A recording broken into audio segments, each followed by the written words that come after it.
This is The Scoop for Thursday. I'm Lisa Marzilli with the WMNF News headlines. Controversial proposals that would prevent local governments from removing or destroying an array of historic monuments and markers are moving forward in the Florida House and Senate. The Republican-controlled House State Affairs Committee on Tuesday backed a revamped version of HB 395. Bill sponsor, Jacksonville Republican Dean Black, claims there is a war on historic monuments by local governments. In addition to prohibiting the removal or destruction of statues and markers, the bill would also allow people and groups to file civil lawsuits over those removals. Meanwhile, a bill that would lower the minimum age from 21 to 18 to purchase rifles and shotguns in Florida was approved Tuesday by a state House panel. But as WMNF's Chris Young reports, the bill has no Senate counterpart. The bill rolls back a law created after the Parkland shooting that raised the minimum age. Republican Representative Bobby Payne is a sponsor of the current bill, despite voting for the law in 2018. All those interventions, all that time, those 6 or 7 years, have made me realize that we've done the right thing in the state, and we should join the majority of the rest of the states to bring the ability to purchase a long gun back to 18 years old. Tony Montalto is the father of Gina, a student killed in the Parkland shooting. He spoke during public comment.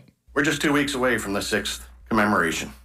Our current law is working. I implore each of you to remember that law is written in the blood of the Parkland victims, including my beautiful daughter, Gina. However, while speaking against the bill, St. Petersburg Democratic Representative Michelle Rayner brought up that the bill has no Senate companion. From my understanding, I don't know if the bill is moving over in the Senate. So why is it here?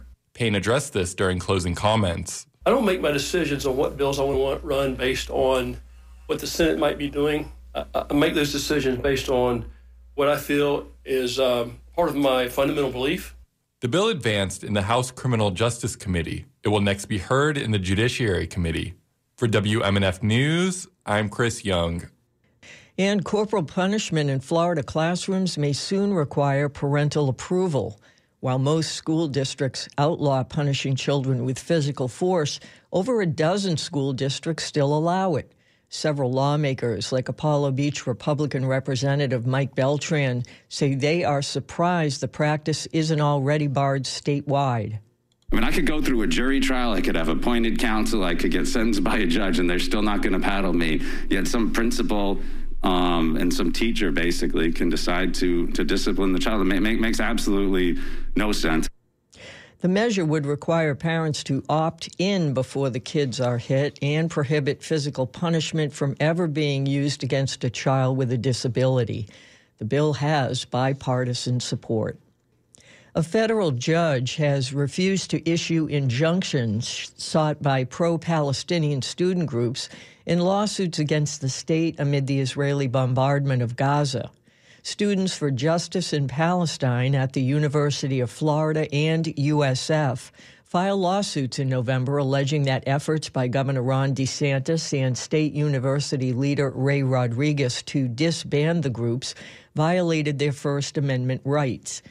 Well, lawyers for the student groups argued last week that Rodriguez's deactivation order had caused a chilling effect and made students afraid to be associated with the organizations and participate in activities.